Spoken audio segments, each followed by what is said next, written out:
Welcome one and all to this bonus episode of the Savor the Burn podcast, where we have treats and we have a mighty fine cocktail. A Peerless Manhattan. Made with Peerless Double Oak Rye. I mean, seriously, the regular Peerless Rye was not going to cut it for this one. Nope, it had to be Double Oak Rye. And this sumbitch is fan-fucking-tastic. So if you like what you're seeing so far, and if you like us, go ahead and stick around for this bonus episode of Savor the Burn. Right now.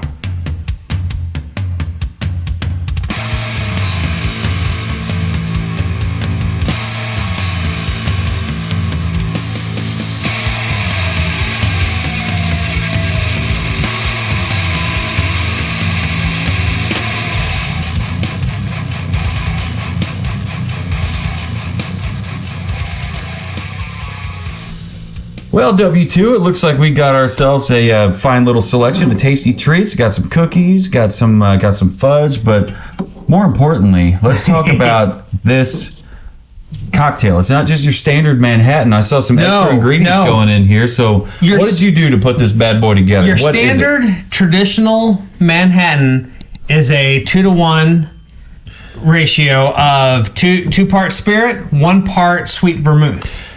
Ice it, stir it, pour it. Freeze your coupe. And typically, an orange twist, throw it in there. That's right. You can rub the rim. Yep. Sometimes you also put a cherry in there. Sometimes, yeah. We've done that. The Peerless Manhattan, right off the website, is just like we said, 2 part spirit, Double Oak Rye. Yep. 1 part sweet vermouth.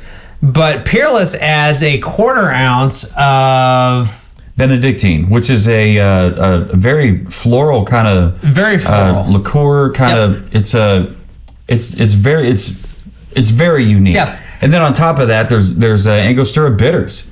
They also called for an orange twist and a cherry for garnish. And we know what cherries to use. So I decided to use the Woodford Reserve barrel-aged cherries, which you can find in savortheburn.com/shop. And because we're combining the two, I took the cherry, I rolled it with our orange twist, and skewered it. Why wouldn't you? Why wouldn't I? So, with that said, yes. Cheers, sir. Cheers to you, and cheers to you.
Let's get this on the palate.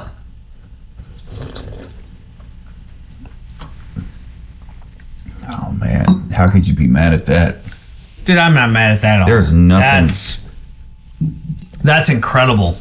Nothing wrong with that. I mean, that is something. The Benedictine actually, there's a little bit more of a floral note that's marrying with the sweet vermouth. Yeah. But all those chocolate and caramel notes on that rye, that Peerless Double Oak Rye, Dude. Yeah. And coffee notes like this. This really makes it scream. It makes it sing point. like a midnight Manhattan where there's coffee. It kind of does. Actually, some people put coffee liqueur in like a revolver. The revolver, but this doesn't need it. I don't know. I'm getting off track here. This is a Manhattan. This is Peerless Distilling Double Oak Rye. Your typical Manhattan is 2 parts spirit, 1 part sweet vermouth. And the spirit is generally a rye. Yeah. Generally a rye. You can use a bourbon. You can. You put a couple dashes of Angostura bitters in there. You put it in a mixing glass with some ice. You stir it to chill it. And then you strain it into a glass by itself. This particular Peerless Manhattan also offers a 1/4 part Benedictine. Which is pretty... I don't know. I don't want to say rare because we've had it in another cocktail before. We've had it in a couple cocktails at this point. But it's I just happen to have it, so I'm like, it's a unique flavor. We're doing that. Yeah. It's like it. Yeah, because you were messaging me about this earlier this week, and it's like so. It's asking for this Benedictine, influence here, but and as I'm reading, I'm thinking we've had this before. Like it just so happens I've still got a bottle from the last time we used it. I'm like, fuck yeah, we've had it before. So not sure when this will air. Pre-holidays, Ms. Katie goes into her holiday baking extravaganza. Yeah. And as a result, we have ended up with a white chocolate covered Oreos with sprinkles. We have ended up with a chocolate bark with sprinkles. I think there's some nuts in there also. I see a cashew. We have a spritz cookie. That's what this is. We've had the spritz cookies before, haven't we? And then we have one of the different kinds of fudge, don't we? One of these is just a regular just chocolate fudge, and the other one is a chocolate peanut butter fudge. This one here, I see the peanut butter streak in it. So, and I smell it. You can tell by the smell. I'd try it. Peanut butter. That's a refined palate, ladies and gentlemen, theys and thems. You can tell which one is which because I mean we're enthusiasts with our bourbon. We try to pick up all the different nuances and the different scents and different influences that the barrel has to offer, that the mash bills have to offer. And you know what? Sometimes we can pick up on it. Sometimes we can't. But whatever. This peanut butter fudge. Oh man. Hey, can you batch this cocktail? You absolutely can batch this cocktail. Because I don't know because of that that Benedictine. That's a liqueur, so it's got enough. It is a liqueur, but it's not a liqueur that you have to refrigerate. So yeah. Shit. Okay, so yeah, that's totally fine. Yep, you're good. All right, so that the bitters, the spirit of choice. And the vermouth, which the vermouth you don't have to refrigerate.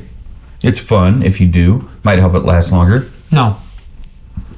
When you open your sweet vermouth, you absolutely want to refrigerate it. Oh, really? You do. How long does that last? 6 months? 2 years? Till the bottle's empty. Till the bottle's empty. Okay. Hopefully it doesn't last for 2 years. Some do. The meads that I bought from the Savannah Bee Company down in Pigeon Forge, Tennessee, a couple of years ago now, are good for 2 years. Unopened. You open them, probably good for about 6 months. Yep. That's why I said 6 months to 2 years.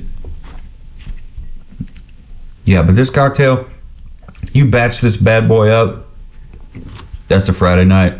That's a Friday night with your friends, with your significant other. But I mean, let's face it, this was maybe a level 2. We haven't gotten into this yet, and I think in 2025 we're going to get into this, or at least maybe make an effort to make an episode out of what is a level 1 cocktail. I would call that a Jack and Coke, right? I'd call that an old fashioned. Lemmy's favorite. Really? I'm thinking it doesn't get any more easy than Jack, Coke, or like glass, ice, Jack, Coke, mix it 50-50 if you want, whatever. And I would also say that Godfather Scotch cocktail that we did. Okay. Amaretto, Scotch, and then stirred to chill. Yeah. Pour. That's it. You need. This is 3 ingredients. You might need 4 ingredients. You might need a strainer. To pour it neat. Neat means no ice. Mm-hmm. And you may or may not want the glass to be specific. I mean, let's face it. You could drink this out of a red Solo cup. Rest in peace, Toby Keith. But man, he had a tough fight at the end. And I don't dig his music, but I respect I respect him for the drive and for the passion he had. Anyway, so yeah, you could drink that out of anything. Presentation wise, these coupe glasses are perfect for a Manhattan, and perfect for this fucking Manhattan. I mean, these skewers, they don't have the skulls on them. Maybe you don't need the skulls. Maybe you do. If you do, I don't know. Maybe check out savortheburn.com/shop. Scroll down, see what you can find. We do have glassware. We do have mixing ware. We have different things to elevate your bar experience. I think you're falling behind. I've been talking a lot. I'm right now, like a fat boy right now. I'm gonna get fat boy. Fuck you. That's Australian for fuck you. Yeah, I've got a bark. What did you call this? Chocolate bark? Mm-hmm. Where cashew in it and sprinkles. Yep. Mixed nuts are in it with some sprinkles on top. That's tasty. Holy cow. What did you bite into? The Oreo? I mean, you cannot go wrong with that.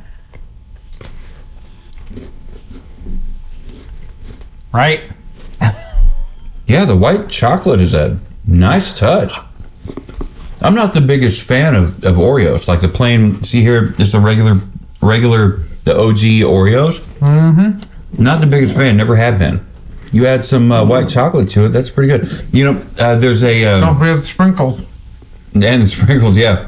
How could you forget sprinkles?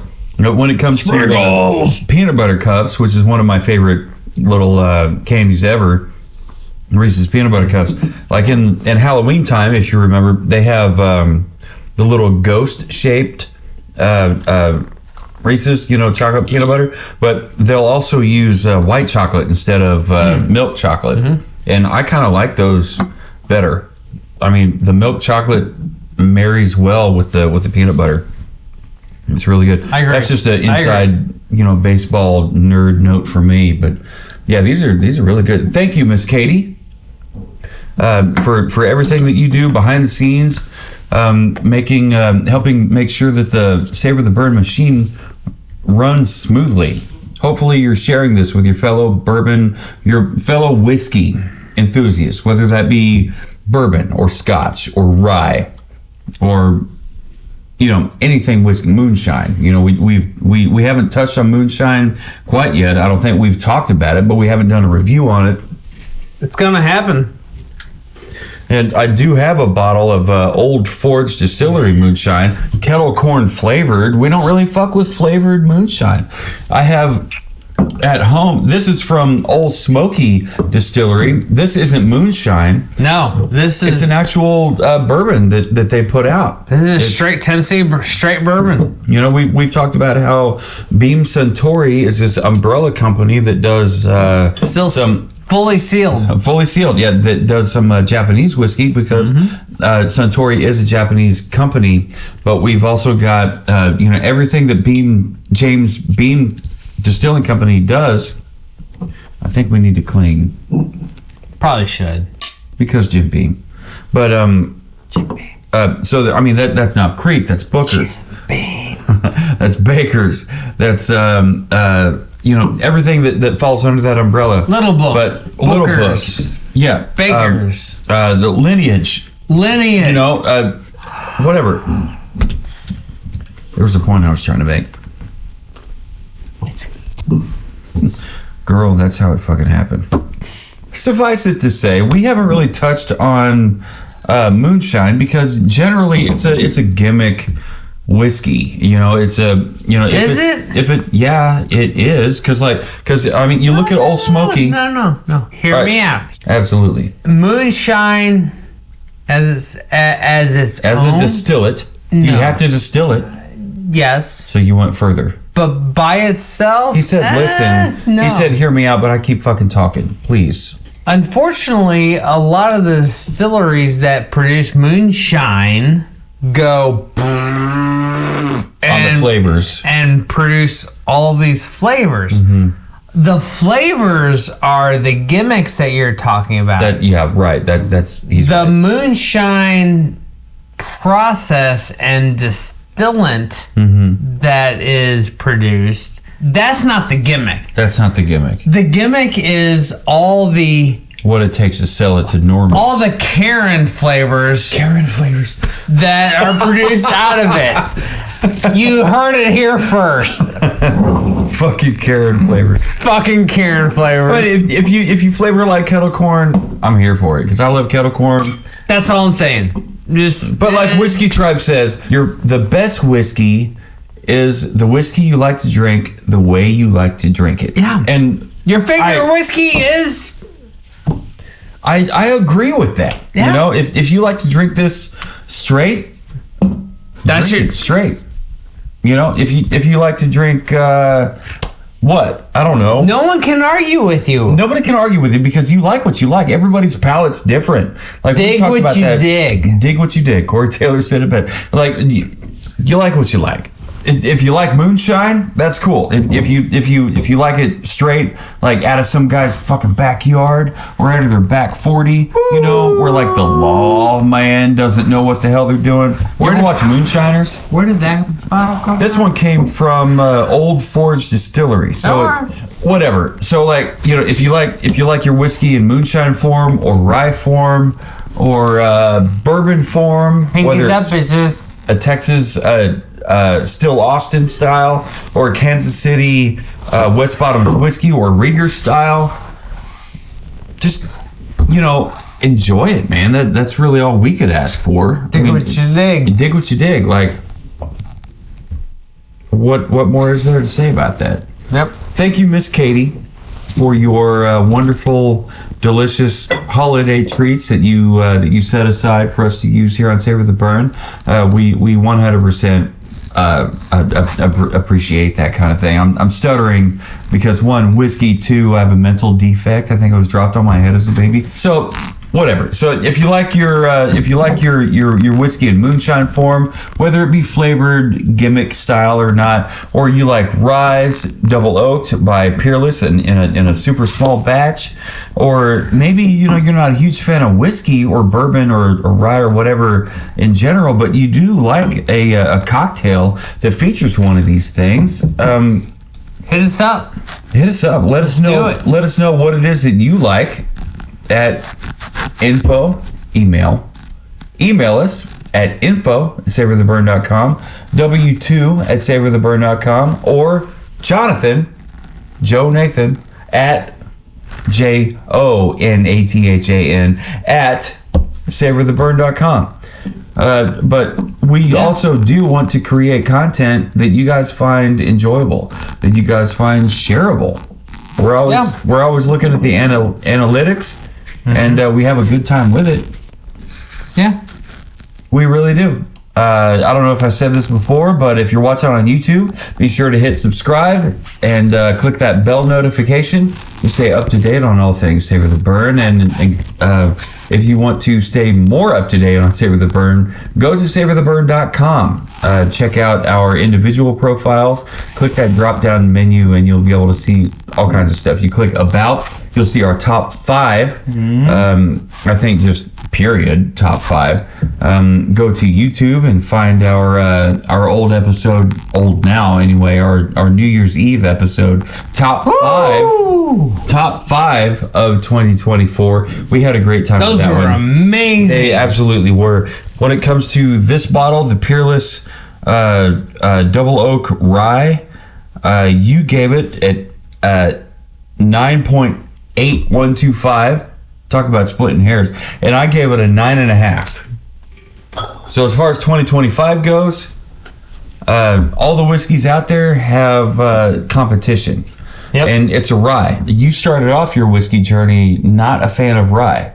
No. And I have kind of always loved rye. Maybe it's my undeveloped palate. Maybe it's my white trash DNA. Maybe I don't know what it is, but I don't know. I've always liked rye. But when it comes to malted ryes, you know, I really, really, really like those. No matter what. Let's bring it to a close, shall we?